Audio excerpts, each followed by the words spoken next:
Pinagbabaril ng riding in tandem kriminal ang isang 53 taong gulang na barangay chairman habang kumakain kasama ang kanyang misis sa kanilang sari-sari store sa Purok 3, Barangay Banawag, President Quirino Sultan Kudarat noong Lunes ng umaga, Agosto 24. Kinilala sa ulat ng President Quirino Municipal Police Station ang biktima na si Bernaned Acosta Barua, incumbent punong barangay ng Banawag at residente ng kalapit na Purok 4. Dakong alas 11:20 ng umaga noong Lunes nang biglang lumapit ang dalawang lalaki at pinagbabaril ang barangay chairman habang nakaupo sa tabi ng kanilang tindahan.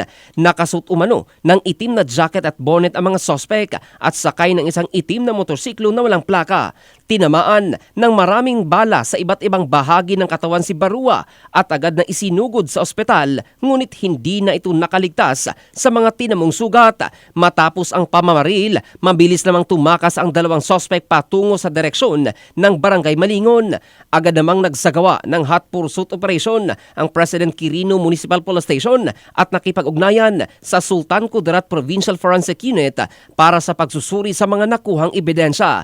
Patuloy naman ang investigasyon ng mga otoridad upang matukoy ang identity ng mga sospek at motibo sa pagpatay. Sa ngayon, wala pang natutukoy na sospek at hindi pa rin malinaw kung may kaugnayan sa pagiging barangay chairman ni Barua ang pamamaslang.